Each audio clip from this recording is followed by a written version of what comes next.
The bullet that grazed Annabelle Thompson's shoulder in the spring of 1878 wasn't the wound that truly hurt her, but she let everyone believe it was as she stumbled into Wallace, Idaho, with nothing but a stolen horse and the clothes on her back.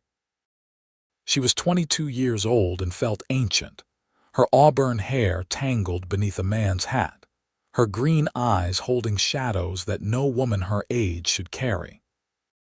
The mining town buzzed with activity as she guided the exhausted mare down the muddy main street, past saloons where piano music spilled into the afternoon air, and miners fresh from their shifts kicked up dust with their heavy boots. She needed a doctor, though not for the reasons anyone would think. The town's only physician had an office above the general store, but Annabelle's vision blurred as she tried to dismount, and she found herself caught by strong arms before she hit the ground. When her eyes focused, she saw a face that belonged in some romantic novel she might have read in another lifetime, back when she believed in such foolishness. Square jaw shadowed with stubble, dark brown eyes that crinkled at the corners with concern, and sun-weathered skin that spoke of long days under the western sky. "Easy there," the man said, his voice a low rumble that somehow made her feel safer than she had in months. "I've got you." "I don't need anyone to have me," Annabelle said through gritted teeth, though she lacked the strength to pull away from his grip.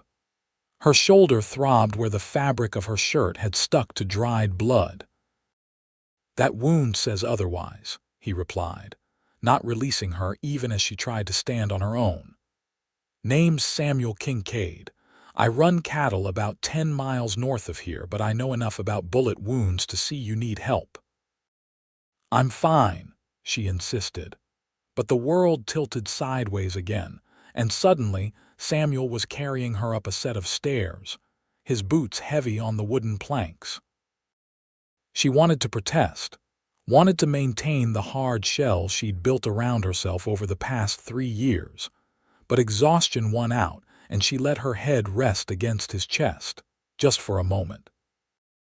Dr. Whitmore was a kind-faced man in his 50s who took one look at Annabelle and sent Samuel to fetch clean water and bandages. As he carefully removed her shirt to examine the wound, Annabelle stared at the ceiling and tried to pretend she was anywhere else. The graze wasn't deep, but infection had started to set in, and the doctor's gentle probing made her bite back a cry. "This is a few days old," Dr. Whitmore observed, his tone neutral. "You've been riding hard." "Had to get away," Annabelle said, offering no further explanation. She'd learned that the less she said, the fewer questions people asked. But Samuel Kincaid, who'd returned with the requested supplies and stood near the door as the doctor worked, didn't seem like the type to let silence suffice. "Away from who?" Samuel asked, his arms crossed over a broad chest. He wore the typical cattleman's attire: sturdy canvas pants, a blue cotton shirt rolled up at the sleeves revealing tanned forearms, and a leather vest that had seen better days. A gun belt hung at his hip, the revolver well-maintained but not showy. "That's none of your concern, Mr. Kincaid," Annabelle replied, wincing as the doctor cleaned the wound with something that burned like hellfire. "It is if whoever shot you comes looking for you in my town," Samuel said, and there was steel beneath the courtesy in his voice. "Wallace might be rough around the edges, but we don't take kindly to men who hurt women." Annabelle laughed, a bitter sound that made both men glance at her with surprise. "Your town? You're awful presumptuous for a cowboy." "Cattleman," Samuel corrected with a hint of amusement. "And I've lived here going on 8 years. That's long enough to care about what happens within its borders." The doctor finished bandaging her shoulder and helped her sit up, draping a blanket around her for modesty. "You'll need rest and proper food. That wound could have killed you if you'd waited much longer to seek treatment." "How much do I owe you?" Annabelle asked, knowing full well she had exactly $3.20 to her name, all of it stuffed in her boot. "Consider it handled," Samuel said before the doctor could answer. He pulled a roll of bills from his pocket and counted out what looked like far too much money, pressing it into Dr. Whitmore's hand despite the physician's protests. Annabelle's jaw tightened. "I don't accept charity." "Good thing it's not charity then," Samuel replied, his dark eyes meeting hers with an intensity that made her heart skip in a way she didn't appreciate. "It's common decency. Something you might not have encountered much of lately, given the state you arrived in." "You don't know anything about what I've encountered," Annabelle said, anger flaring hot in her chest. It was easier to be angry than to acknowledge the small kindness he'd shown her, easier to push away than to let anyone get close enough to see the broken pieces she'd become. "You're right," Samuel agreed, surprising her. "I don't know your story, but I know that look in your eyes. I saw it in the mirror for 2 years after I came home from the war." Annabelle studied him more carefully then, noting details she'd missed in her pain-hazed initial assessment. He was probably 27 or 28, old enough to have fought in the war between the states if he'd enlisted young.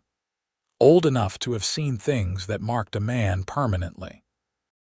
But there was a steadiness to him that spoke of someone who'd made peace with his demons, and she envied him that even as she resented his interference. "The war ended 13 years ago," she said quietly. "Some wounds don't show up on any battlefield." Samuel's expression softened. "No, they don't. Which is why I'm not going to pry, Miss Thompson." He'd clearly heard the doctor use her name. "But I am going to make sure you have a safe place to recover.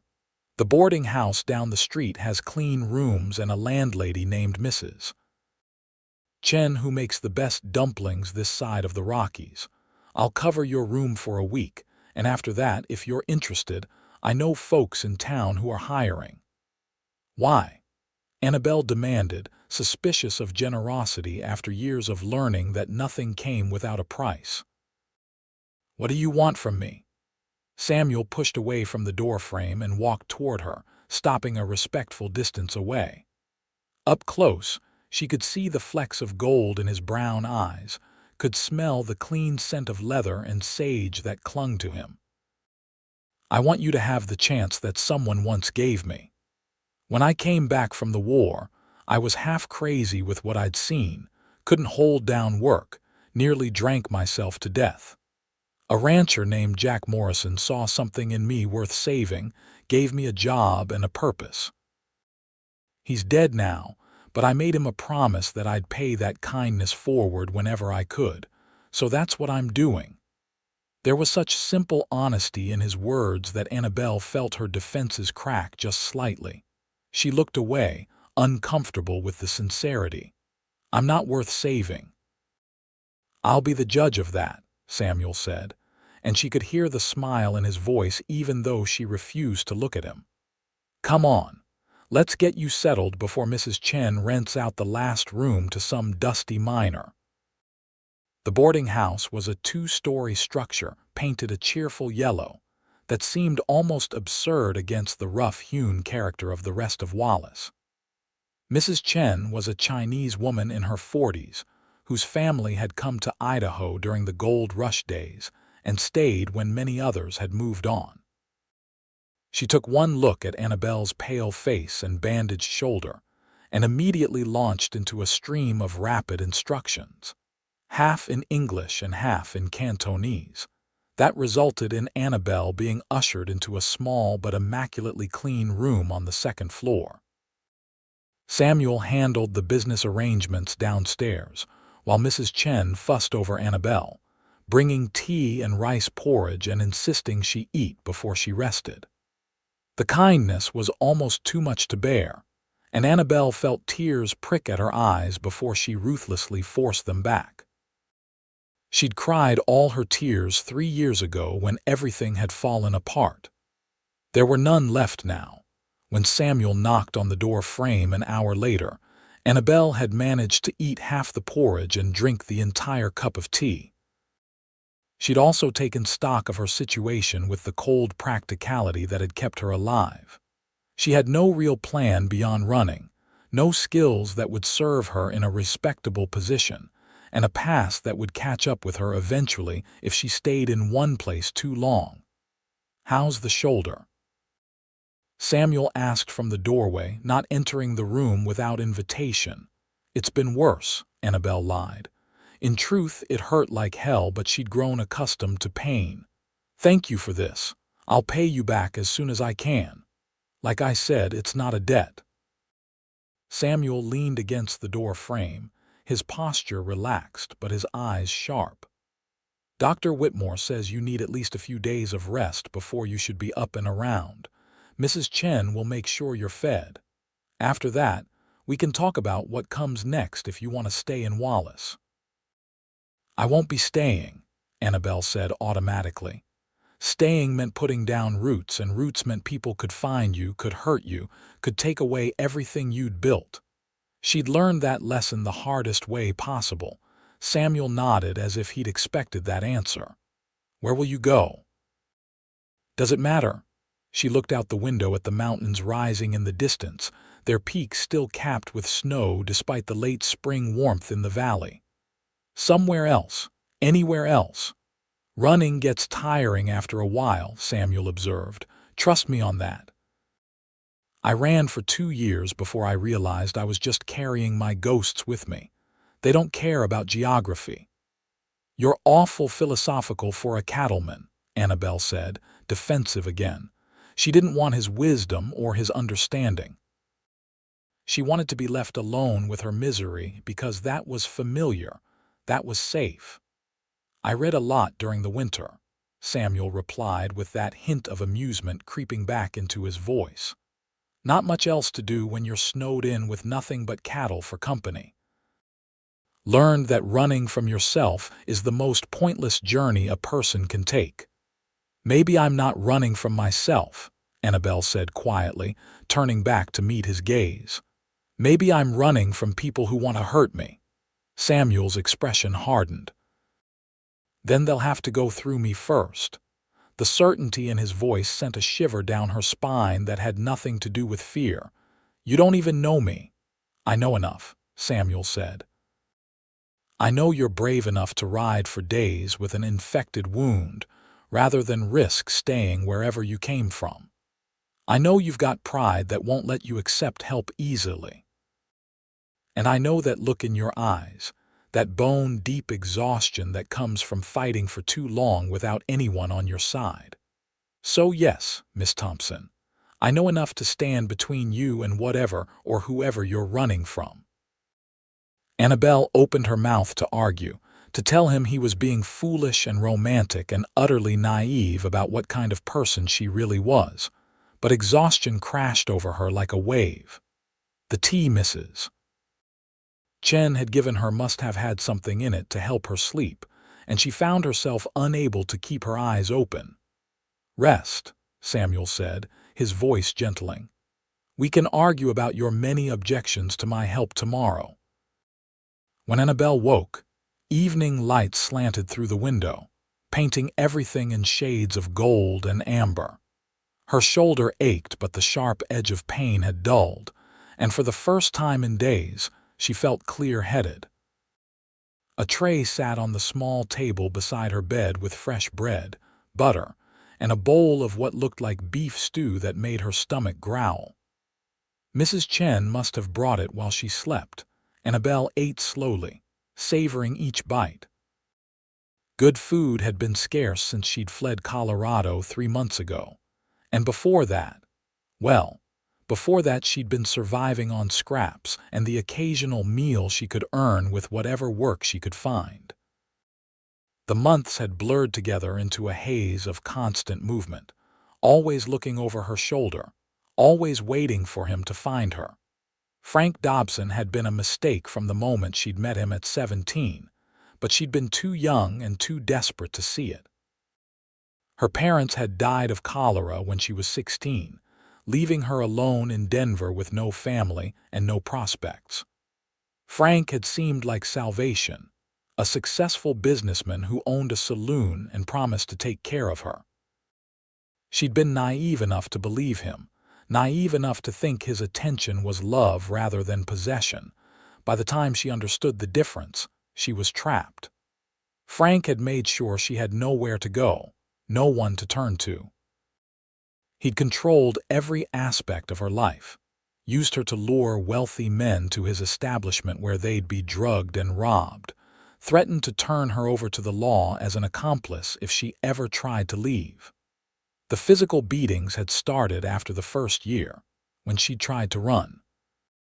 The systematic breaking of her spirit had taken another 2. She'd finally escaped 3 months ago when Frank had beaten one of his other girls to death in a drunken rage. Annabelle had seen her chance in the chaos that followed, had stolen money from Frank's safe and a horse from his stable, and had ridden like the devil himself was chasing her. Which, in a sense, he was. Frank Dobson didn't let go of his possessions easily, and he'd made it clear over the years that she belonged to him until he decided otherwise. A knock at the door startled her from her dark thoughts. Yes, Mrs. Chen entered with a bundle of clothes draped over her arm. "Mr. Samuel, he buy these for you. Say you need proper dress, not man's clothes all dirty." She laid out a simple calico dress in a soft blue, along with fresh undergarments, stockings, and a shawl. "He good man, that one. You should keep him." Annabelle felt her cheeks flush. "It's not like that. He's just being kind." Mrs. Chen made a knowing sound in the back of her throat. "Kind man, yes, but also man who look at you like you something precious. I see these things. I run boarding house 15 years. I see all kinds of people. That man, he see you for real." Not many men do that with women. After Mrs. Chen left, Annabelle fingered the soft fabric of the dress. It had been years since she'd worn anything so nice, so clean and respectable. Frank had dressed her in gaudy satins meant to attract attention, clothes that made her feel like an object on display. This dress was different, modest but feminine, the kind of thing a respectable woman would wear. It made something in her chest ache. She bathed carefully using the basin and pitcher in her room, keeping her bandaged shoulder as dry as possible, then dressed in the new clothes. The dress fit reasonably well, though it was slightly loose in the waist. She'd lost weight during her months of running. When she caught her reflection in the small mirror above the washstand, she barely recognized herself. With her hair brushed and braided, wearing clean clothes, she looked almost like the girl she'd been at 17 before everything had gone wrong. The thought made her throat tight. That girl was dead, had died slowly over 5 years of Frank Dobson's tender mercies. The woman looking back at her from the mirror was someone else entirely, someone harder and colder and broken in ways that couldn't be fixed. Samuel Kincaid might see something worth saving when he looked at her, but he was wrong. She knew what she'd become, knew the things she'd been forced to do, knew that no good man would want her if he knew the truth. 3 days passed before Annabelle felt well enough to venture downstairs. Dr. Whitmore had visited twice to check her wound and proclaimed that she was healing well, though he'd cautioned her against any strenuous activity for at least another week. Mrs. Chen had been an attentive caretaker, bringing meals and tea and occasionally sitting to share stories about her own journey from China to America. How her husband had died in a mining accident, but how she'd built a life anyway through determination and hard work.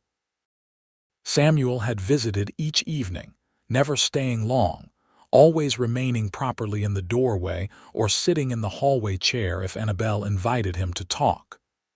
They'd spoken of safe things, the weather and the town's gossip and the cattle business. He told her about his ranch, 300 head of cattle and 10 horses running on land he'd purchased piece by piece over 8 years of hard work and careful saving. He told her about Morrison, the rancher who'd saved him, how the old man had taught him everything about raising cattle and living off the land. Annabelle had shared almost nothing about herself, deflecting his gentle questions with practiced ease.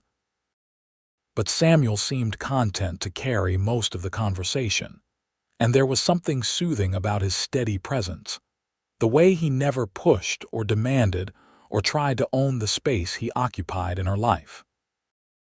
On the fourth day, Annabelle made her way downstairs to find the boarding house's common room bustling with activity. Several miners sat at the long table eating Mrs. Chen's dumplings, and a traveling salesman occupied the corner reading a newspaper. Samuel sat near the fireplace despite the warm weather, a book open in his lap, and he looked up when she entered with a smile that made her heart skip. "Miss Thompson," he said, standing with old-fashioned courtesy. "It's good to see you up and about. How's the shoulder?" "Much better," Annabelle admitted, taking the chair across from him when he gestured to it. "Dr. Whitmore says I'm healing well." "Good," Samuel said, closing his book and setting it aside. She glimpsed the title, something by Dickens. "I was hoping you'd feel well enough to take a walk if you're interested. Nothing strenuous, just down to the mercantile. I thought you might like to pick out anything else you need, and the fresh air would do you good." Annabelle wanted to refuse on principle, but the truth was she did need a few items, and the thought of getting out of the boarding house for a bit held appeal. "I can't afford much." "Consider it part of your recovery," Samuel said easily. "Besides, I need to pick up supplies for the ranch anyway." "You'd be doing me a favor by providing company for the walk." It was a flimsy excuse, and they both knew it, but Annabelle found herself nodding anyway. She retrieved her shawl and let Samuel escort her out into the spring afternoon. Wallace was busy as always, miners and merchants and cattlemen moving about their business, and more than a few curious glances followed them as they walked. Annabelle felt self-conscious, aware that she was likely the subject of speculation. A strange woman arriving wounded, being looked after by one of the area's more prosperous ranchers, it would fuel gossip for weeks. "They're staring," she murmured to Samuel. "Let them," he replied, unconcerned. "Small towns thrive on gossip." By next week, something else will have captured their attention. The Mercantile was a large establishment that carried everything from mining equipment to ladies' dress goods. The proprietor, a balding man named Henderson, greeted Samuel warmly and eyed Annabelle with frank curiosity. Samuel ignored the unspoken question in the man's gaze and guided Annabelle toward the section with women's necessities. "Pick out what you need," Samuel said. "I'll be over looking at the hardware." Annabelle selected items carefully, aware of the cost of everything.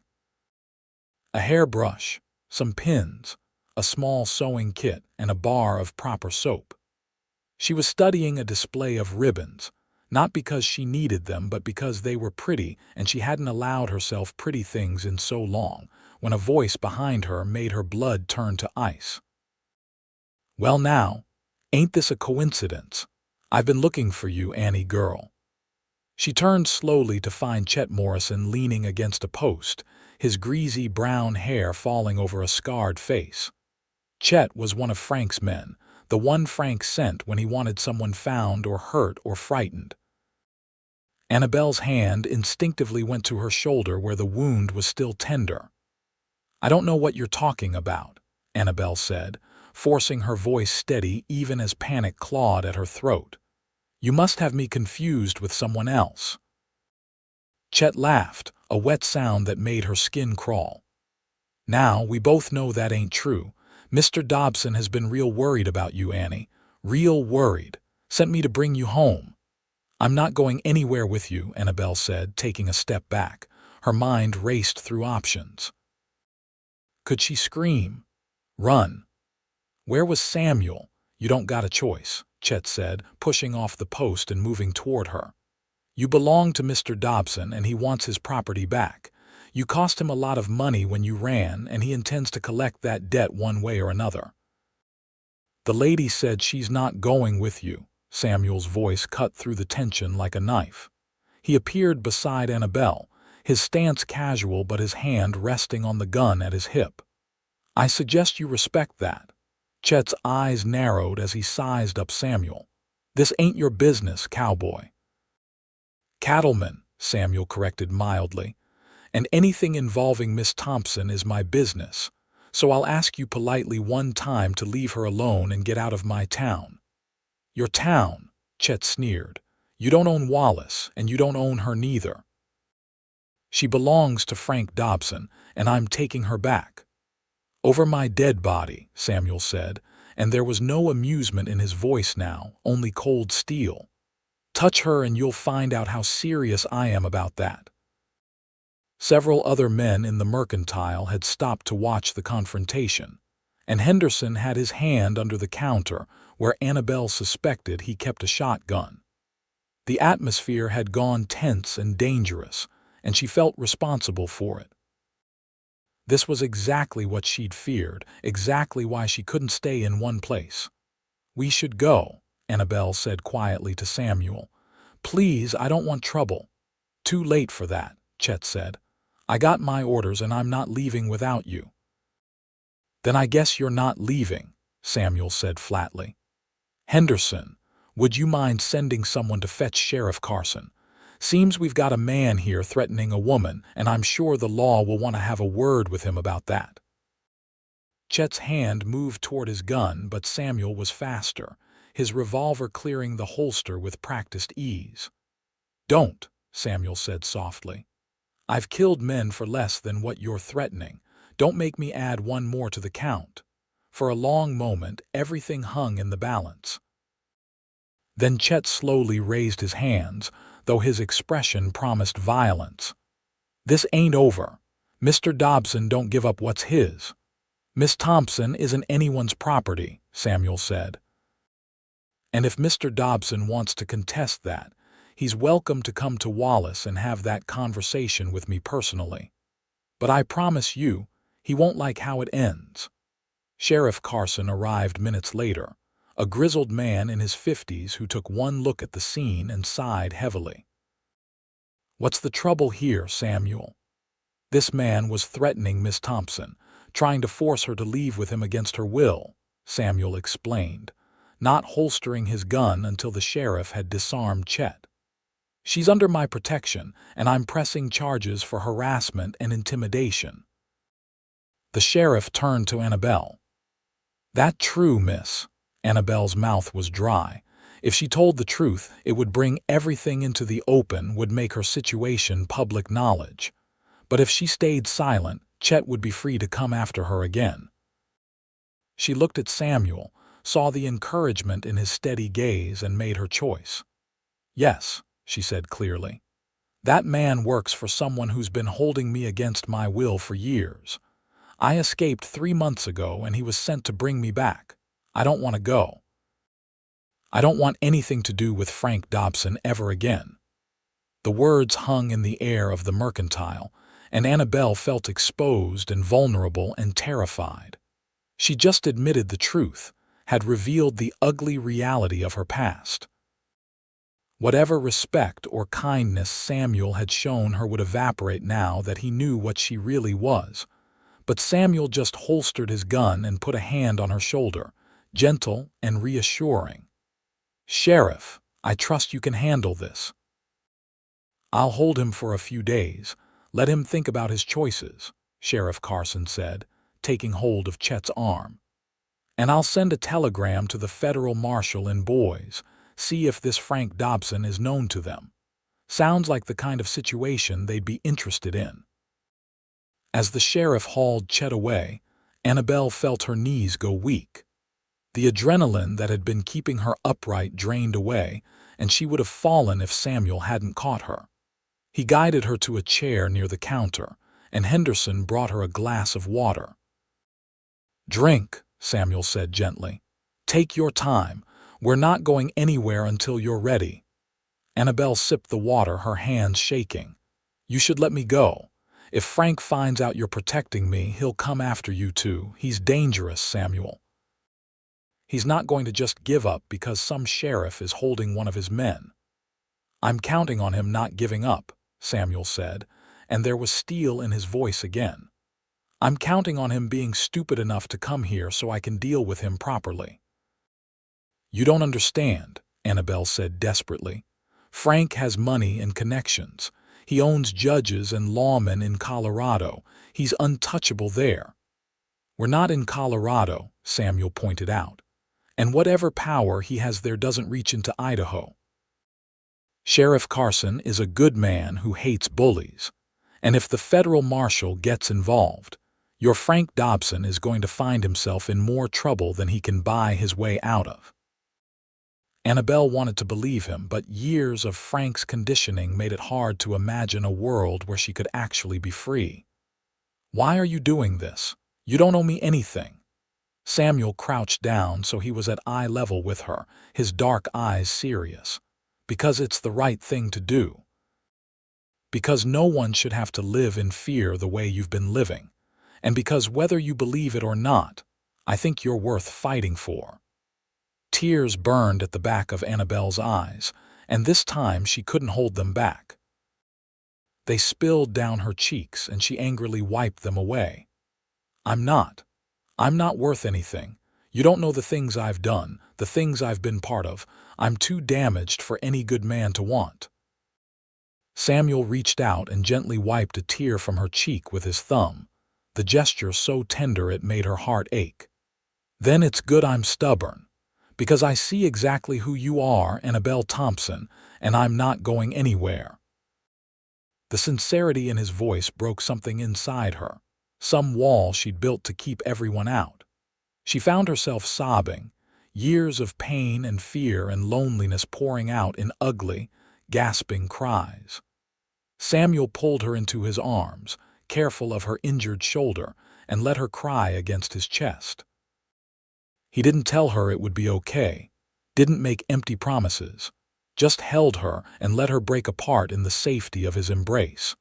When the storm of tears finally passed, Annabelle felt wrung out but somehow lighter, as if crying had released some of the poison she'd been carrying. She pulled back from Samuel, embarrassed by her breakdown. I'm sorry. I don't usually fall apart like that. Nothing to apologize for, Samuel said, handing her a handkerchief. Sometimes falling apart is the only way to start putting yourself back together. Henderson, tactfully, had busied himself at the far end of the store during her breakdown. Now he approached with the items Annabelle had selected, already wrapped. No charge today, miss.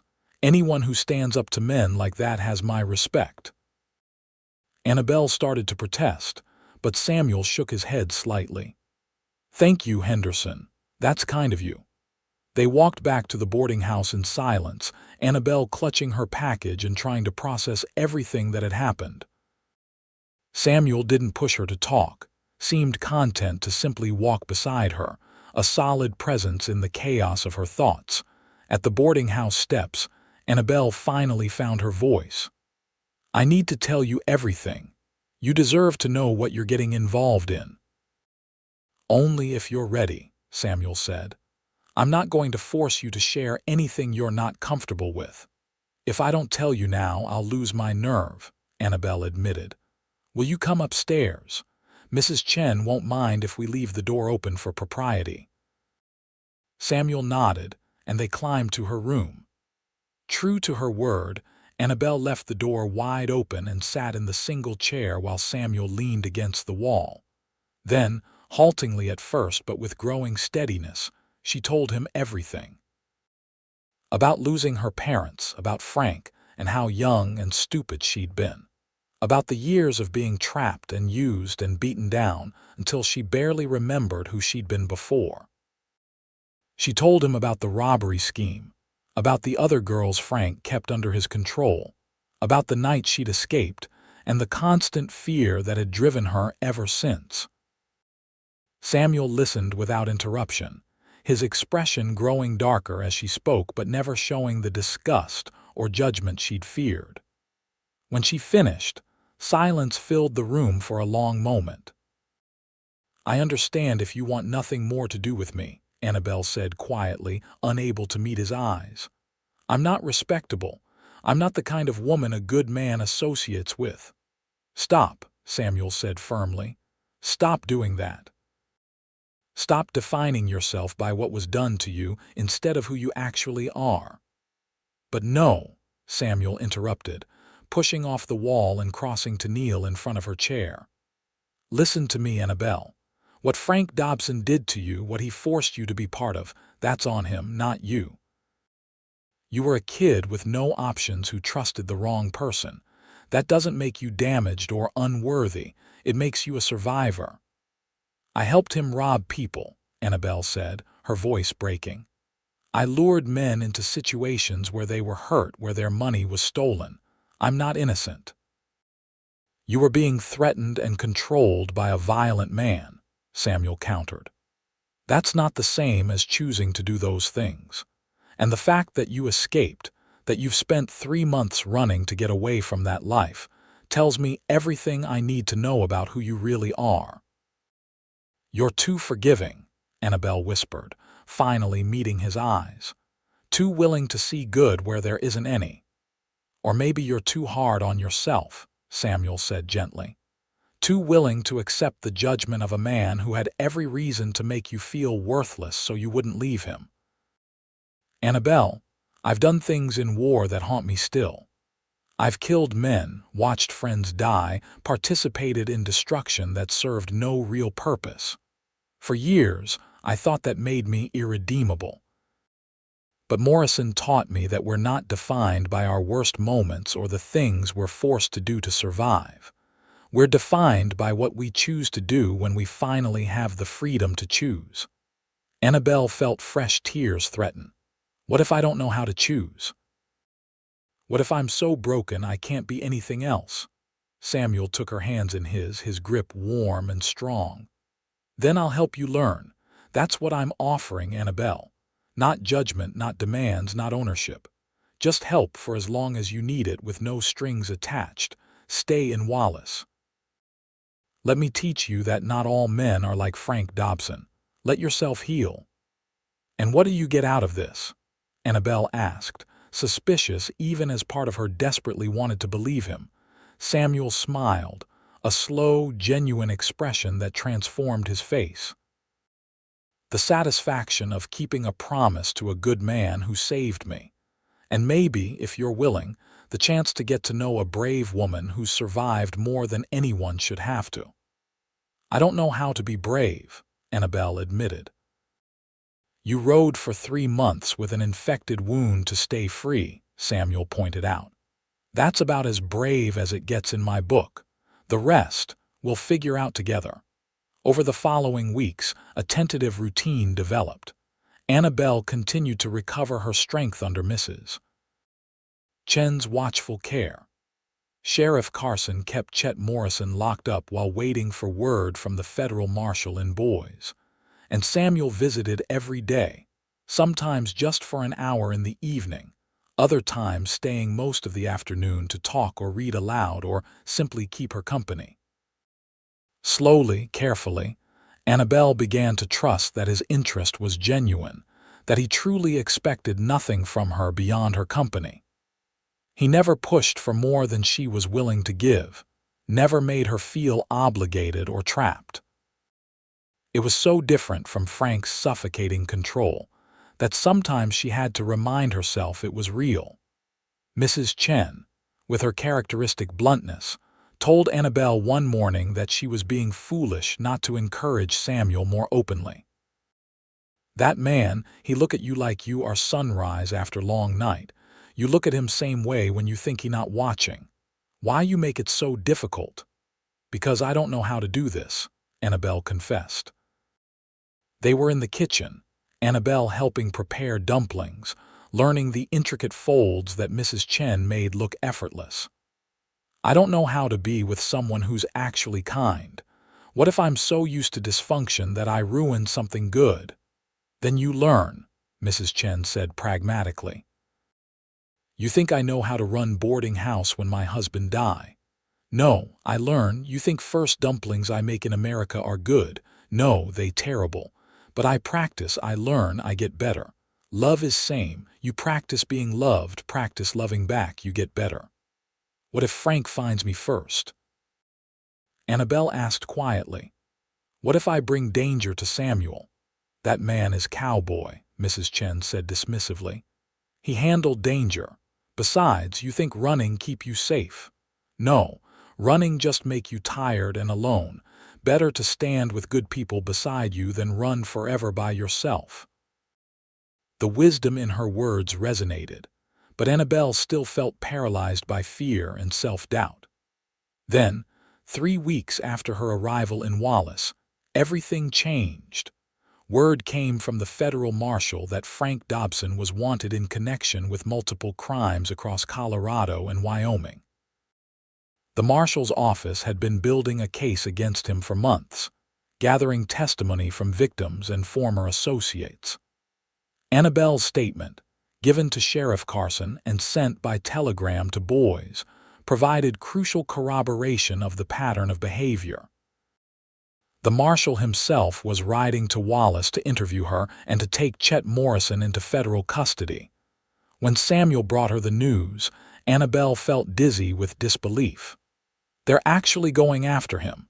They believe me. They believe you, Samuel confirmed. And they're grateful for your cooperation.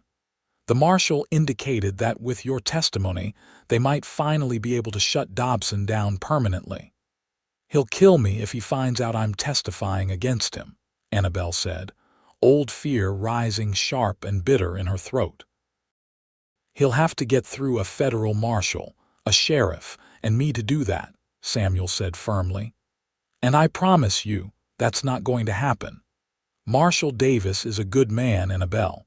He's helped take down some of the worst criminals in the territory. If anyone can put Dobson away for good, it's him. Marshal Davis arrived 2 days later, a tall man with steel gray hair and eyes that had seen too much but still held determination. He interviewed Annabelle for hours, gentle but thorough, and she found herself sharing details she'd buried deep, things she tried to forget. Samuel stayed with her through it all, present but not hovering, a silent source of support. When the interview concluded, Marshal Davis leaned back in his chair with a grim expression. Miss Thompson, I want to thank you for your bravery in coming forward. Your testimony is going to help put Dobson away for a very long time, but I need to be honest with you about the risk. Until he's in custody, you're potentially in danger. He has resources and isn't above sending more men after you. What are you suggesting? Samuel asked before Annabelle could respond. I'm suggesting that Miss Thompson might be safer if she wasn't staying in such a public place, the marshal said. Somewhere more isolated, harder to reach without notice. Do you have any ideas, Mr. Kincaid? Samuel met Annabelle's eyes, a question in his gaze. My ranch is 10 miles out of town, well off the main road. Anyone approaching would be visible from a long way off, and I've got good men working for me who can help keep watch. She'd be safe there. Absolutely not, Annabelle said immediately. I won't put you in more danger than I already have. Too late for that, Samuel said with a slight smile. The moment I stood between you and Chet Morrison in the mercantile, I put myself in this situation. At least at the ranch, we'd see trouble coming instead of being surprised by it in town. He's right, Marshal Davis said. Wallace is too open, too many ways for someone to get to you. A ranch, especially one as remote as Kincaid's, provides natural security. I'd feel better knowing you were there while we work on apprehending Dobson. Annabelle wanted to argue, but she could see the logic in their reasoning. More than that, some part of her that she didn't want to examine too closely wanted to say yes, wanted the excuse to be near Samuel in a way that didn't feel like she was imposing on his kindness. If I agree, I work for my keep. I won't be a burden. Deal, Samuel said before she could change her mind. "Can you ride? The wagon is slower and more conspicuous." "I rode here from Colorado, didn't I?" Annabelle pointed out, though in truth she'd been running on desperation and fear rather than any real skill. "Fair enough," Samuel acknowledged. "We'll leave in the morning. I'll have everything arranged." That evening, as Samuel prepared to head back to his hotel, Annabelle stopped him at the door of the boarding house. "Samuel, wait. I just wanted to say thank you for everything. For believing me, for protecting me, for not looking at me with disgust when I told you about my past. I don't think I could have survived any of this without you." Samuel turned back to her, and in the fading light, his expression was impossibly tender. "You would have survived, Annabelle. You're stronger than you give yourself credit for. But I'm glad I could be here, glad I could help. And I'm glad you're coming to the ranch. Not because of the danger or the necessity, but because I enjoy your company and I'll like having you around. Even though I come with so much trouble."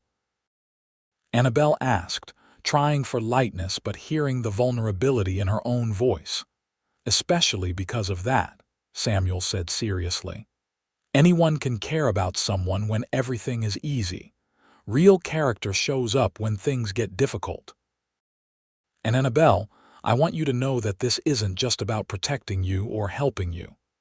Somewhere over these past few weeks, you've become important to me, more important than maybe you realize." Annabelle's breath caught. "Samuel, I'm not asking for anything," Samuel interrupted gently.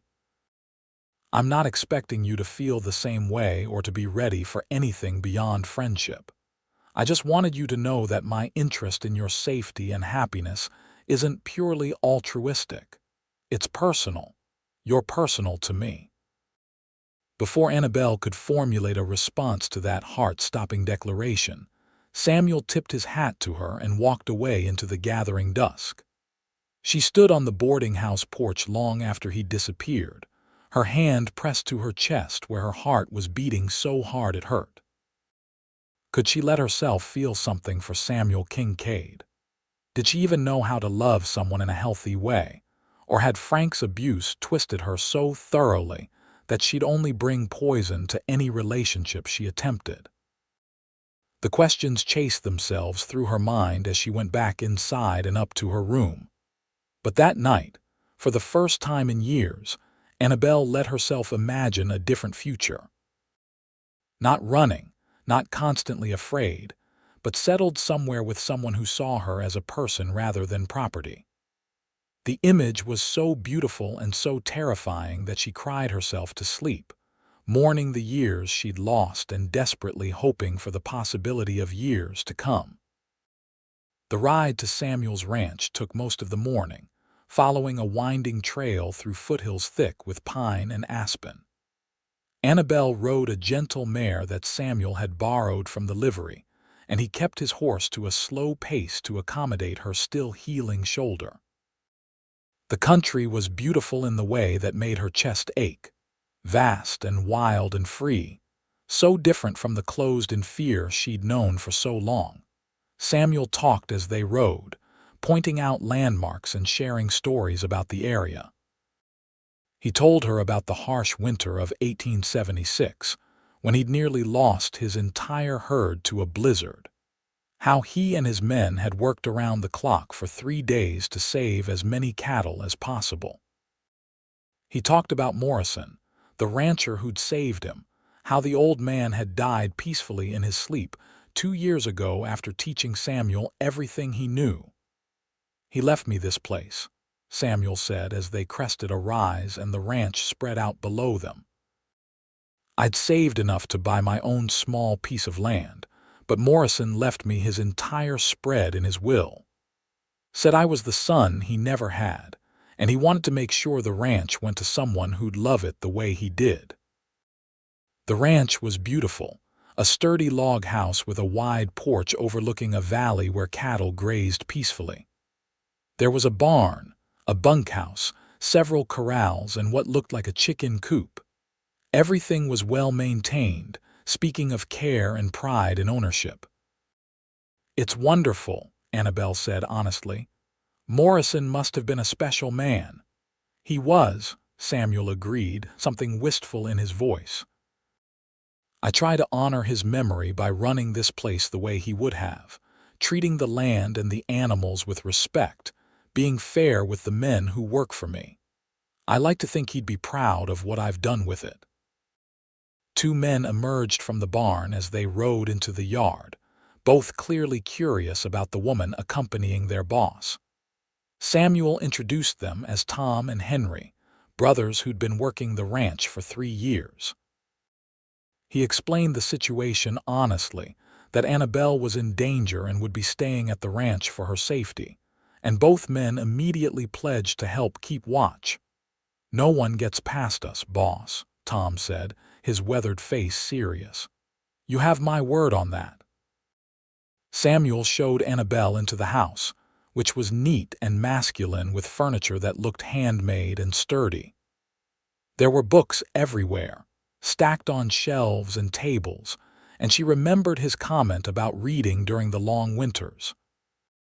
The kitchen was large and well-equipped, the stone fireplace big enough to heat the main living area, and upstairs there were 3 bedrooms. "You'll take the room at the front," Samuel said, carrying her small bag up the stairs. "It has the best view, and you'll be able to see anyone approaching from the main trail. I'm across the hall if you need anything." The room was simple but comfortable, with a bed covered in a colorful quilt, a dresser, a washstand, and a window that overlooked the valley just as Samuel had promised. Annabelle set her bag down and turned to find Samuel watching her from the doorway. "This is too much," she said, overwhelmed. "The room, the protection, everything you're doing. I don't know how I'll ever repay you." "You could start by stopping thinking of it as a debt," Samuel suggested. "I want you here, Annabelle. Not because I'm keeping score or expect something in return, but because having you around makes me happy." "Is that really so hard to accept?" Annabelle bit her lip. "Yes, because in my experience, men who want women around always expect something in return eventually." Samuel's expression softened with understanding. "Then let me prove to you that I'm different. However long it takes, I'll show you that my word is good and my intentions are honorable." "Fair enough, fair enough," Annabelle agreed, though doubt still gnawed at her.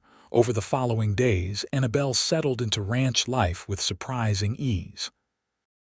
Despite her insistence on working for her keep, Samuel had been hesitant to let her do anything too strenuous given her still healing shoulder.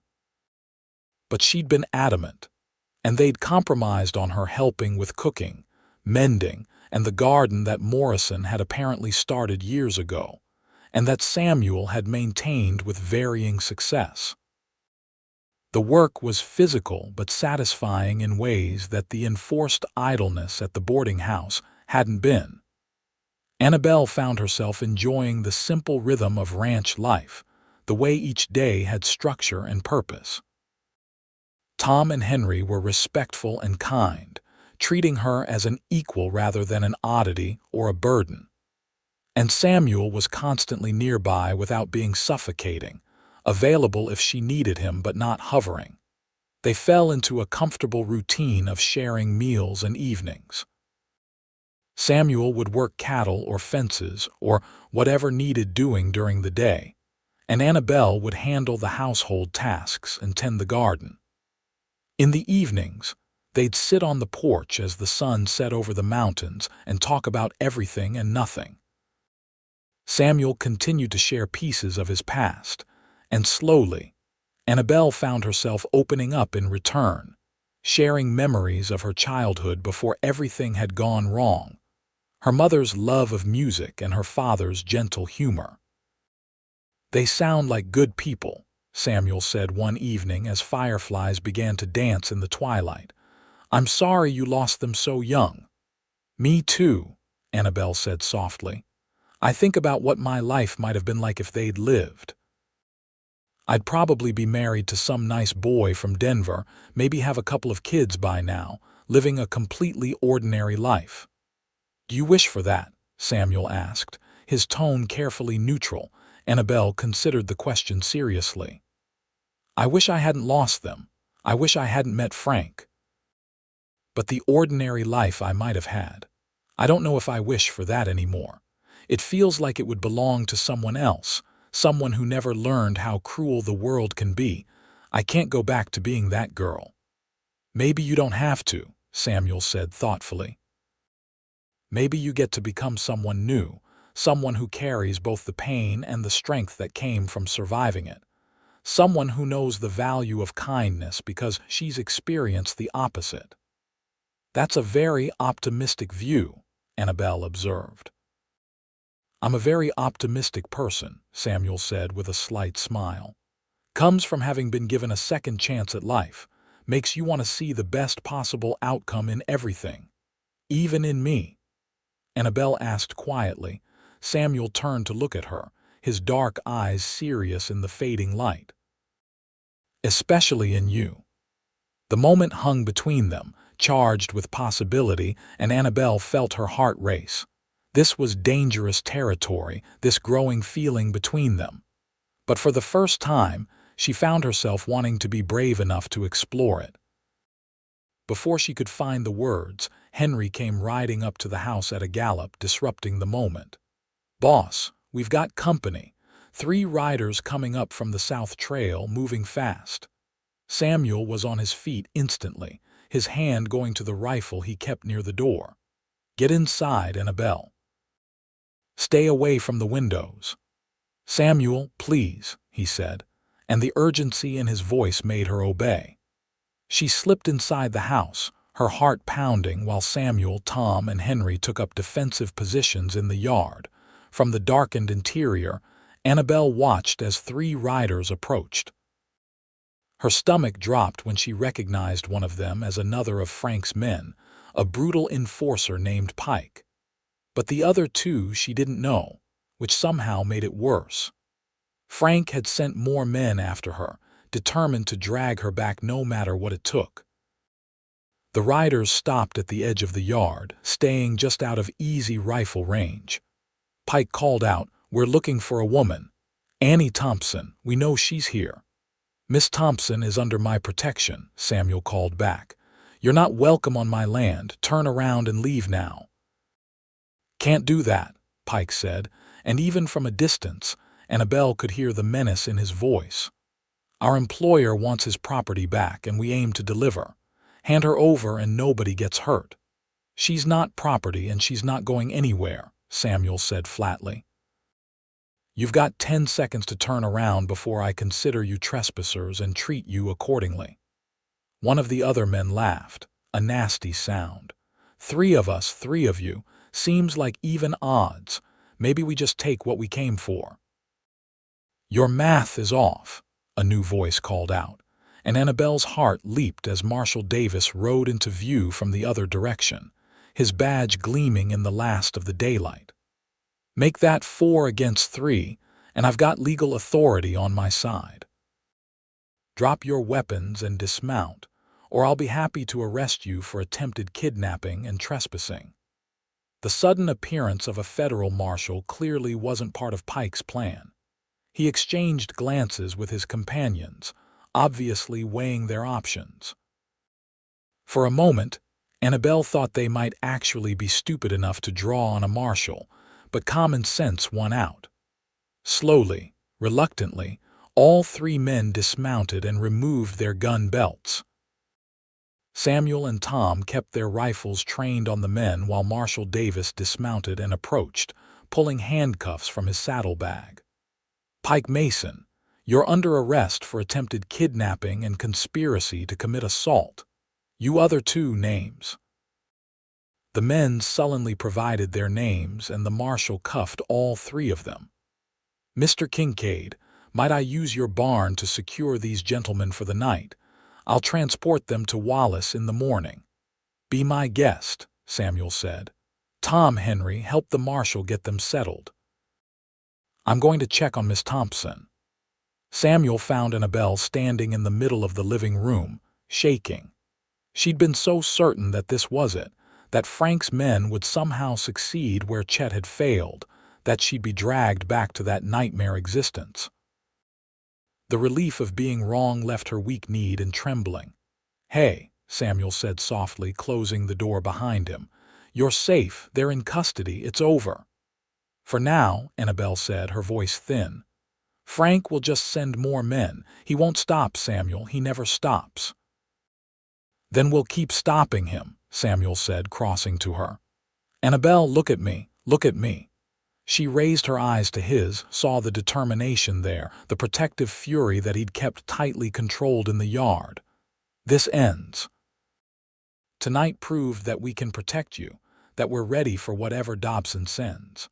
And Marshal Davis told me before he rode out here that they're close to arresting Dobson himself. Another week, maybe 2, and he'll be in federal custody where he can't hurt anyone else. You promise?" Annabelle asked, hating how small her voice sounded. "I promise," Samuel said, and then he did something that surprised them both. He pulled her into his arms, holding her close against his chest. "I promise I won't let anything happen to you. You're safe here, Annabelle. With me, you're safe." Annabelle let herself lean into him, let herself take comfort in his strength and warmth. She breathed in the scent of him, leather and sage and something uniquely Samuel, and felt the tight knot of fear in her chest begin to ease. This was what safety felt like, she realized. Not the absence of danger, but the presence of someone who'd stand between you and that danger without hesitation. "Thank you," she whispered against his shirt, "for everything." Samuel's arms tightened around her. "You don't have to thank me for caring about you." The word caring hung in the air between them, loaded with meaning that neither of them was quite ready to examine fully. But Annabelle felt it settle into her heart, warm and bright, the beginning of something she was almost afraid to name. That night, after Marshal Davis had secured the prisoners in the barn and accepted Samuel's offer to stay for supper, they gathered around the table for a meal that Annabelle had prepared. The tension of the earlier confrontation had eased into something almost celebratory, and Tom produced a bottle of whiskey that he'd been saving for a special occasion. "To Miss Thompson's continued safety," the marshal toasted, "and to the men brave enough to ensure it." They drank, and then the marshal cleared his throat. "I have some news that might interest you both. We received a telegram this afternoon. Frank Dobson was arrested in Denver 2 days ago. A raid on his saloon turned up evidence of multiple crimes, and several of the women he'd been holding came forward to testify once they realized he was in custody. Between their statements and what you've provided, Miss Thompson, we have enough to put him away for 20 years at minimum." The words hit Annabelle like a physical blow. "He's arrested. He's actually in jail. In federal custody as of this morning," Marshal Davis confirmed. "Bail has been denied given the flight risk and the severity of the charges. He's not getting out, Miss Thompson. It's over." Annabelle's vision blurred with tears. After 5 years of living in fear, 3 months of running, weeks of waiting for the other shoe to drop, it was actually over. Frank Dobson couldn't hurt her anymore. She wasn't property to be reclaimed. She was free. "I don't believe it," she whispered. "I don't know how to believe it." "Believe it," Samuel said from beside her, his hand finding hers under the table and squeezing gently. "You're free, Annabelle, truly free." The tears came then, great heaving sobs of relief and joy and grief for all the years she'd lost. Samuel pulled her into his arms again, and she cried against his shoulder while he murmured soothing nonsense and held her like she was something precious. When the storm passed, she found the whole table looking at her with kindness and understanding. "Sorry," she said, wiping her eyes. "I'm not usually so emotional." "You've earned the right to be emotional," Marshal Davis said gently. "What you've survived, Miss Thompson, would have broken most people. The fact that you had the courage to escape, to testify, to help us bring Dobson to justice.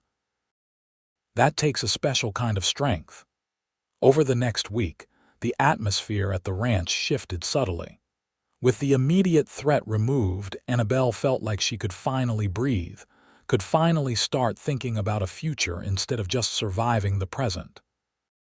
She threw herself into ranch work with new energy, helping Samuel with the cattle and the horses, learning the rhythms of this life with genuine interest, rather than just as a way to earn her keep. Samuel seemed to sense the change in her, gave her space to explore this new freedom while remaining constantly present. They continued their evening conversations on the porch, but now there was a lightness to them, an ease that hadn't existed when danger was always lurking. Annabelle found herself laughing at Samuel's stories, sharing her own with less hesitation, letting him see more of who she really was beneath the armor she'd built. One evening, about 2 weeks after Marshal Davis had taken Frank's men into custody, Samuel brought out his guitar.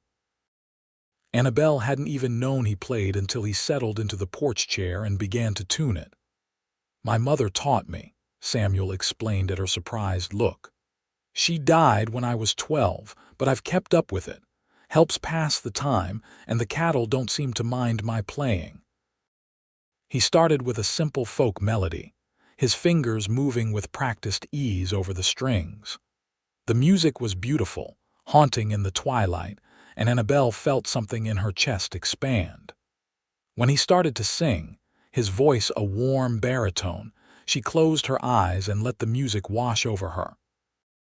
It was such a simple moment, sitting on a porch listening to music as the sun set, but it felt profoundly important. This was the kind of peace she'd forgotten could exist, the kind of contentment that came from being with someone who asked nothing of her except her company. When the song ended, she opened her eyes to find Samuel watching her with an expression that made her breath catch. "That was beautiful," she said softly. "You're beautiful," Samuel replied, and there was no artifice in it, just simple truth. "I know I keep saying I'm not expecting anything from you, and I'm not. But Annabelle, I need you to know that what I feel for you goes beyond friendship or obligation. I'm in love with you. I have been for weeks, maybe from that first day when you stumbled into town and looked at me like you wanted to simultaneously accept my help and punch me in the face." Annabelle laughed despite the tears suddenly pricking her eyes. "I did want to punch you. You were so frustratingly kind." "Still am," Samuel said with a slight smile. "It's one of my most annoying qualities according to Tom. But Annabelle, I need to know if there's any chance you might feel the same way. Because if there's even a possibility that someday you might love me back, I'll wait. However long it takes, I'll wait." The words hung in the evening air, a declaration and a question all at once. Annabelle's heart pounded as she stared at this man who'd given her so much without asking for anything in return. Did she love him? She was terrified of the answer, terrified of what it meant, terrified that she'd somehow poisoned this good thing because she didn't know how to do it right. But she was also tired of letting fear run her life. "I'm not the girl you deserve," Annabelle said, and Samuel opened his mouth to protest, but she held up a hand.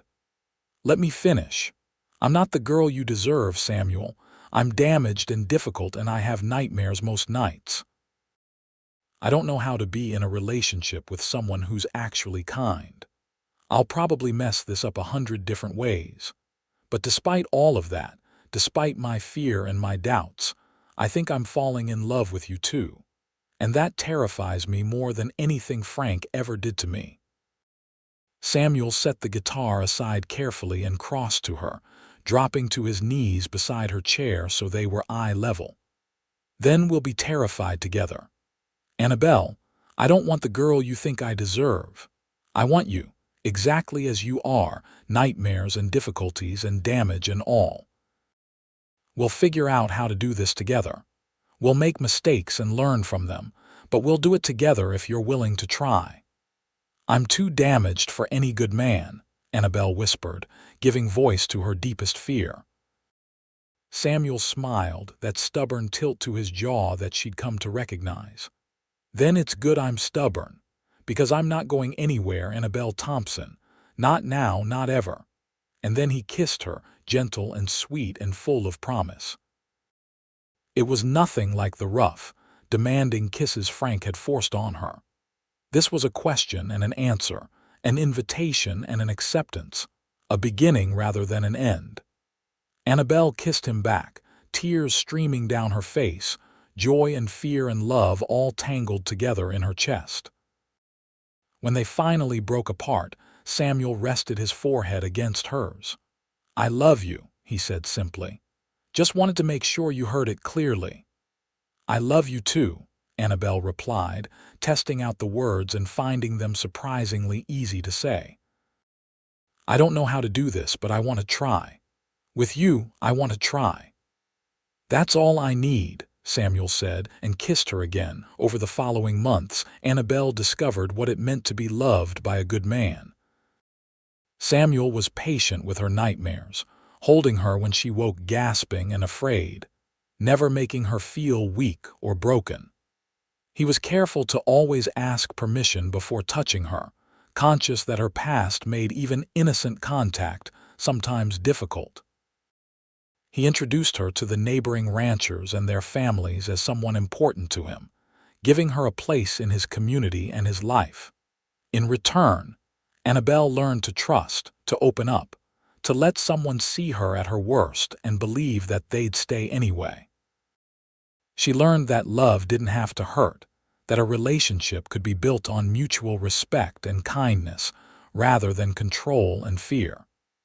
She learned that she was stronger than she'd given herself credit for, capable of building a new life from the ashes of the old. 6 months after she'd stumbled into Wallace with a bullet wound and a desperate need to escape, Samuel proposed to her on the same porch where they'd had so many evening conversations. He did it simply, with no grand gestures or elaborate speeches, just a heartfelt declaration of love and a ring that had belonged to his mother. "Marry me," Samuel said, holding her hands in his. "Not because you owe me, or because you need protection, or for any reason except that I love you and want to spend the rest of my life with you. Marry me, and let me show you every single day what it means to be cherished by someone who sees your worth." Annabelle looked at this man who'd saved her in ways that had nothing to do with bullet wounds or federal marshals, this stubborn cattleman who'd refused to let her define herself by her worst experiences, and knew there was only one answer she could give. "Yes," she said through tears of joy. "Yes, I'll marry you." They were married on a clear October day in 1878, with the aspens turning gold on the mountains and the sky so blue it hurt to look at. The ceremony was held at the ranch, with Marshal Davis and Sheriff Carson in attendance along with Tom and Henry, and various neighbors who'd come to know and respect Annabelle over the summer months. Mrs. Chen traveled from Wallace to help with the preparations, beaming with satisfaction at having been proven right about the match. Annabelle wore a simple white dress that Mrs. Chen had helped her make, with a crown of wildflowers in her hair. Samuel wore his best suit and looked so handsome that Annabelle's heart skipped when she saw him waiting for her. As she walked toward him across the meadow near the house, she thought about the terrified, wounded woman she'd been 6 months ago and marveled at the transformation. She wasn't completely healed. She still had nightmares sometimes, still flinched at loud noises or sudden movements. But she was learning to live with her scars rather than be defined by them, learning that strength came in many forms, including the strength to ask for help and accept love when it was offered. The vows they exchanged were traditional, but felt profound. When Samuel promised to love and honor her for the rest of his life, Annabelle believed him with her whole heart. And when she made the same promise in return, she meant every word. This was her future, standing before her with dark eyes full of love and a smile that made her feel like the most precious thing in the world. "I now pronounce you husband and wife," the preacher declared. "You may kiss your bride." Samuel cupped her face gently in his hands and kissed her as their friends and neighbors cheered. It was a perfect moment, the culmination of a journey that had started with pain and fear but had led to this, to joy and love and the promise of a lifetime together. The reception that followed was a lively affair with music and dancing and far too much food. Annabelle danced with her new husband, with Tom and Henry, even with the marshal who traveled all the way from Boise to attend. She laughed more than she had in years, let herself be fully present in the celebration, and when Samuel pulled her aside as the sun began to set, she went willingly.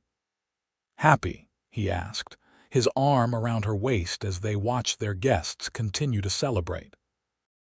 "Happier than I ever thought possible," Annabelle admitted. "When I rode into Wallace 6 months ago, I was convinced my life was over, that I'd spend whatever time I had left just running and hiding. I never imagined I'd find you. Sometimes the best things come from the worst circumstances," Samuel said thoughtfully. "If you hadn't been running, hadn't needed help, we might never have met. I like to think fate had a hand in bringing you to Wallace that day." "Fate or stubbornness," Annabelle teased. "You were awfully determined to help me even when I didn't want it." "Still am," Samuel said with a grin. "It's part of my charm." "It really is," Annabelle agreed, and kissed him as the sun painted the mountains in shades of red and gold. Their first year of marriage was an education in compromise and communication. Living together full-time was different from the tentative courtship they'd had before, and there were adjustments to be made on both sides. Annabelle learned to share space with someone, to consider another person's needs and preferences alongside her own. Samuel learned to recognize when she needed solitude to process her emotions, when his naturally helpful nature needed to step back and let her handle things herself. They argued occasionally, usually about small things like how to manage the household budget or whether to expand the cattle herd. But Annabelle discovered that arguing with someone who loved you was nothing like the violent confrontations she'd experienced with Frank. Samuel never raised his voice or his hand, never made her feel small or worthless. Instead, they talked through their disagreements until they found solutions they could both accept. It was revolutionary, this idea that conflict could be resolved peacefully, that two people could disagree without it ending in cruelty. The nightmares gradually became less frequent.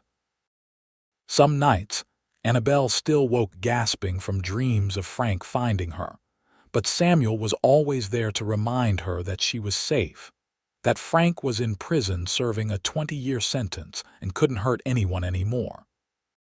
Slowly, painfully, Annabelle began to believe in her safety, to trust that this new life was real and permanent. She also began to develop her own interests and friendships independent of Samuel. Mrs.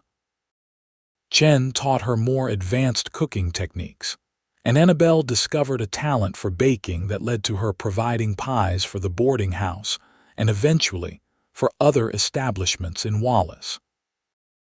Several of the neighboring ranch wives became genuine friends, women who accepted her past without judgment and welcomed her into their community. In the spring of 1879, Annabelle realized she was pregnant. The discovery filled her with complicated emotions, joy at creating a life with Samuel mixed with terror that she'd be a terrible mother given her own damaged childhood. But Samuel was thrilled, his excitement infectious, and gradually Annabelle let herself embrace the idea of becoming a parent. "What if I'm no good at it?" she asked him one evening as they sat on the porch, her hand resting on her still flat stomach. "What if all the things that were done to me somehow affect how I raise our child? Then we'll learn together, Samuel said, covering her hand with his. Neither of us had perfect childhoods, Annabelle, but we both know what we don't want to do, and that's half the battle. We'll love this child, protect them, teach them to be kind and strong. The rest we'll figure out as we go. You make it sound so simple, Annabelle said. It is simple, Samuel replied. Not easy, but simple. Love them, keep them safe, help them become the best version of themselves. Everything else is just details. Their son was born in late December of 1879, arriving during a snowstorm that made getting the doctor to the ranch an adventure. Samuel paced the living room while Mrs. Chen and Dr. Whitmore attended to Annabelle upstairs, and Tom and Henry tried unsuccessfully to distract him. When the baby's first cry finally rang through the house, Samuel took the stairs 3 at a time. He found Annabelle exhausted but radiant, holding a tiny red-faced infant against her chest. "Meet your son," she said softly. "Samuel, meet James Morrison Kincaid." Samuel felt tears prick his eyes at the middle name, the tribute to the man who'd saved him and, indirectly, made all of this possible. He sat carefully on the edge of the bed and looked down at his son, feeling a rush of love so powerful it stole his breath. "He's perfect. You're both perfect." "He has your eyes," Annabelle observed, tracing a finger over the baby's tiny face, "and your stubborn chin." "Poor kid," Samuel joked, but his voice was thick with emotion. "Thank you, Annabelle. Thank you for giving me this, for building this life with me, for being brave enough to choose love even when you were terrified." "Thank you for being patient enough to wait for me to get there," Annabelle replied. "For seeing something worth saving when I couldn't see it myself." They sat together in the lamplight, a new family, and Annabelle felt something settle into place in her heart. This was home, this was safety, this was the love she'd never thought she'd find. And it had all started because a stubborn cattleman had refused to accept her assessment of herself as too damaged for any good man. The years that followed were full and rich. James grew into a curious, energetic toddler who loved following his father around the ranch and helping, his childish assistance more hindrance than help, but always welcomed.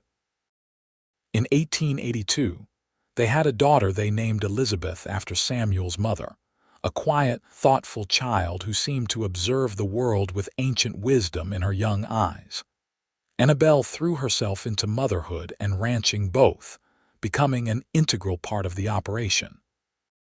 She had a good head for business and helped Samuel expand the herd, made connections with buyers in larger cities, handled the financial records with meticulous precision.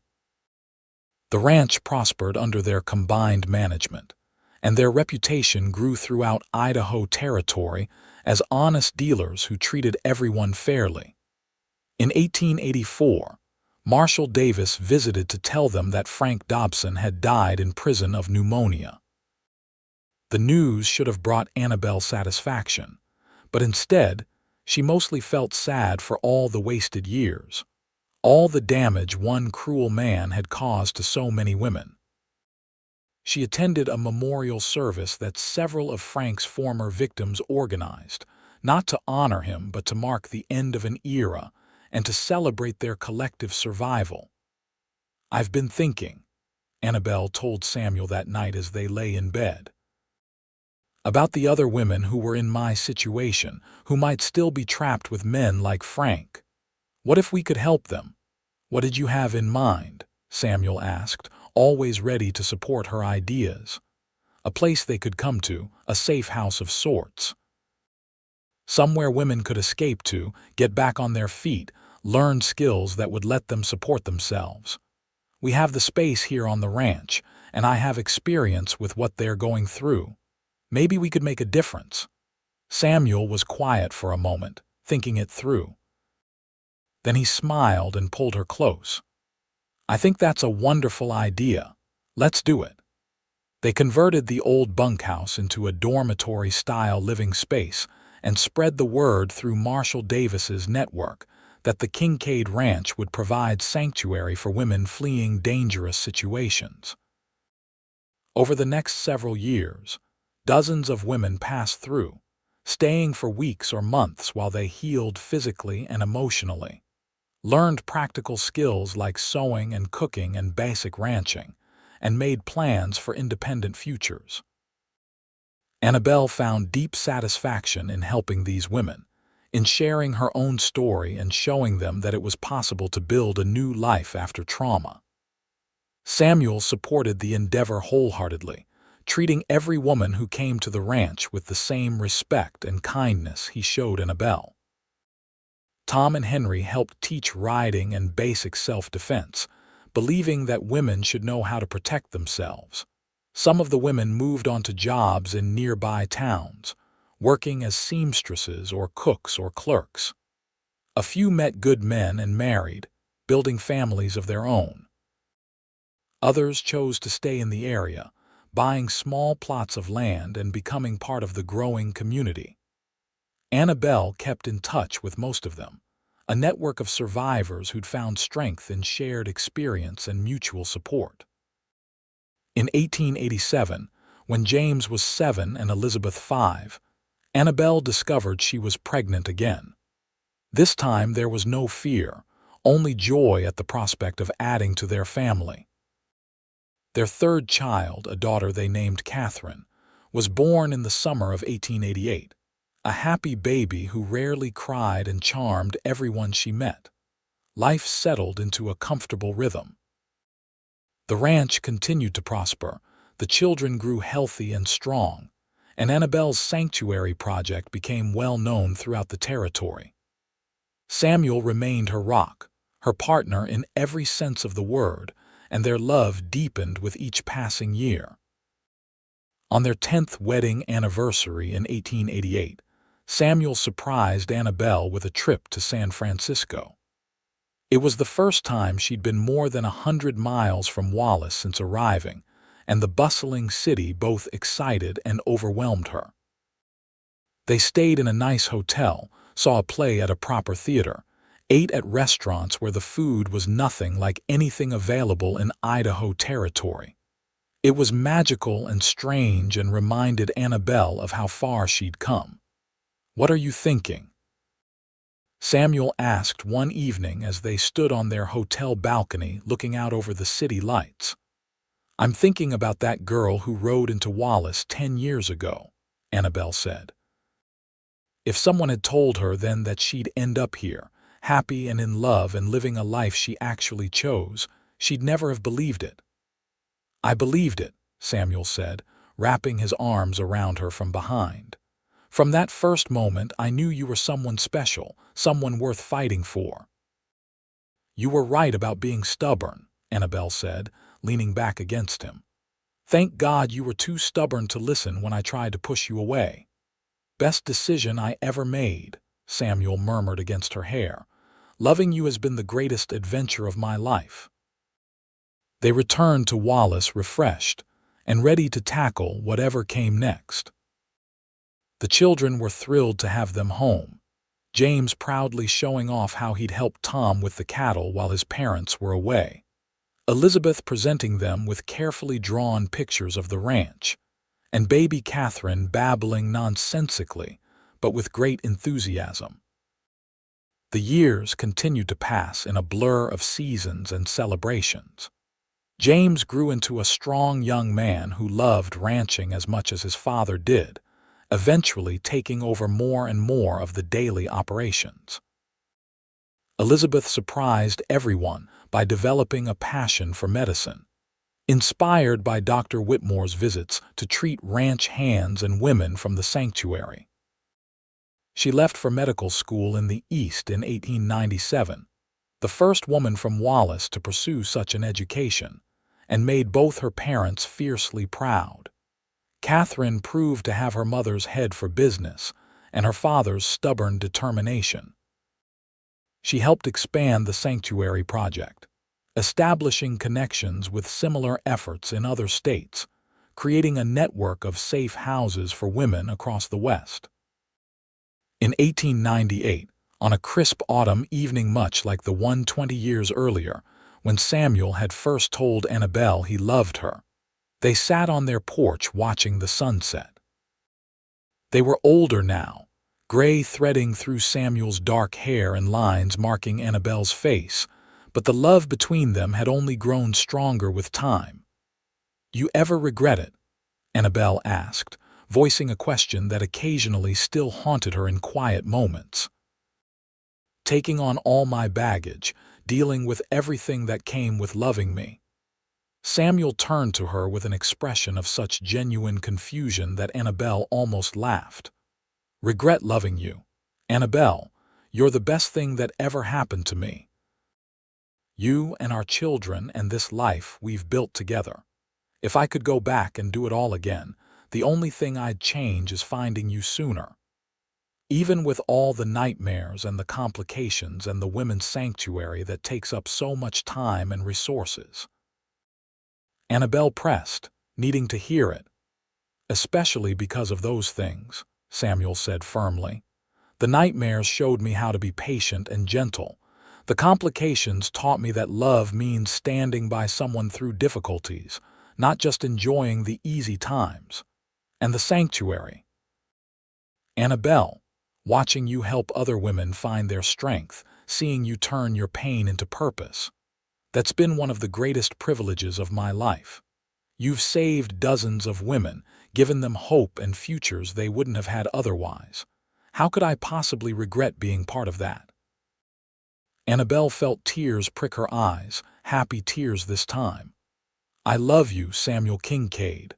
After 20 years, I love you more than I did the day we married, and I didn't think that was possible." "It's possible because we worked at it," Samuel said, taking her hand. "Because we chose each other every single day, through good times and hard times, through joy and sorrow. That's what love is, Annabelle. Not some grand gesture or perfect fairy tale, but the daily choice to stand beside someone and build a life together." "You're very wise for a cattleman," Annabelle teased, though her voice was thick with emotion. "I had a good teacher," Samuel replied. "You taught me that people are stronger than they think, braver than they believe, and capable of healing even the deepest wounds if they're given time and love and support. You taught me that stubbornness can be a virtue when you're refusing to give up on someone important. And you taught me that the best things in life are worth fighting for, worth being patient for, worth whatever struggle it takes to achieve them." They sat in comfortable silence as the sun dipped below the mountains, painting the sky in shades of purple and gold. Annabelle thought about the long journey that had brought her to this moment, all the pain and fear and struggle that had ultimately led to this profound happiness. She wouldn't wish her past on anyone, but she could be grateful for what it had taught her about her own strength, about the capacity of the human heart to heal, about the transformative power of love given freely without conditions or demands. Inside the house, she could hear James and his new wife preparing dinner, their infant son cooing in his cradle. Catherine was in the office working on correspondence for the Sanctuary Network. Elizabeth was still back east completing her medical training but would be home for Christmas. The house was full of life and love and laughter, everything Annabelle had never dared to dream of during those dark years with Frank. "Thank you," she said softly to Samuel, "for seeing me when I couldn't see myself, for being stubborn enough to fight for me even when I tried to push you away, for loving me into wholeness." Samuel raised her hand to his lips and kissed it gently. "Thank you for letting me. Thank you for being brave enough to trust me, to build this life with me, to turn your pain into something beautiful and purposeful. You're the strongest person I know, Annabelle, and it's been the honor of my lifetime to love you." As the stars began to emerge in the darkening sky, Annabelle leaned against her husband and felt completely, utterly at peace. She was no longer the damaged, frightened girl who'd stumbled into Wallace 20 years ago. She was a woman who'd survived hell and come out the other side. A wife and mother and friend. Someone who made a difference in the lives of others. Someone who'd learned that being broken didn't mean being beyond repair. And it had all started because a stubborn cattleman had looked at her and seen not damage but potential, not brokenness but strength waiting to be recognized. Samuel Kincaid had given her the greatest gift anyone could offer another person, the chance to discover who she really was beneath the trauma and fear. She'd been wrong that day in the mercantile when she declared herself too damaged for any good man. Or rather, Samuel had been right when he'd replied that it was good he was stubborn. His stubbornness, his refusal to accept her self-assessment, his determination to show her a different way of being loved, had saved her in ways that went far beyond physical rescue. They'd built a legacy together, not just in their children but in the dozens of women who'd passed through their sanctuary, in the community they'd helped strengthen, in the example they'd set of what real love looked like. When future generations looked back at Samuel and Annabelle Kincaid, they'd see not just a successful ranch or a charitable project, but a love story that had overcome impossible odds. And it had all happened because in the spring of 1878, a wounded woman had stumbled into Wallace, Idaho, and a good man had refused to let her define herself by her scars. In the house, their grandbaby began to cry, and moments later they heard James soothing him with a gentle song. The same song Samuel used to sing to their children, the same one his mother had sung to him. The continuity of it, the passing down of love and kindness from one generation to the next, made Annabelle's heart swell. "Come on," Samuel said, standing and offering her his hand. "Let's go see if they need help with dinner. I have a feeling young Samuel Jr. is going to be a handful, just like his grandfather." Annabelle took his hand and let him pull her to her feet, marveling at how natural the gesture had become over 20 years of marriage. Once, she'd flinched from every touch, assumed every offered hand came with strings attached. Now, taking Samuel's hand was as easy and necessary as breathing. They walked into the warm, lamp-lit house together, into the noise and chaos and overwhelming love of their family. This was what happiness looked like, Annabelle thought. Not perfect, not without complications, but real and solid and built on a foundation of mutual respect and unwavering devotion. She'd been given a second chance at life, and she'd made the most of it. With Samuel beside her, she'd transformed from victim to survivor to thriver, had built something meaningful and lasting from the ashes of her trauma. And while she knew that the scars from her past would never completely disappear, they no longer defined her. They were simply part of her story, proof that she'd survived, evidence of her strength. As they joined their family for dinner, Annabelle caught Samuel's eye across the table and smiled. He smiled back, that warm, genuine expression that had first captured her heart, and she knew with absolute certainty that she was exactly where she was meant to be. The girl who'd said she was too damaged for any good man had been wrong.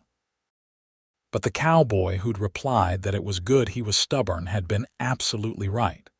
His stubbornness had saved them both, had given them this beautiful life, had proven that love really could heal even the deepest wounds.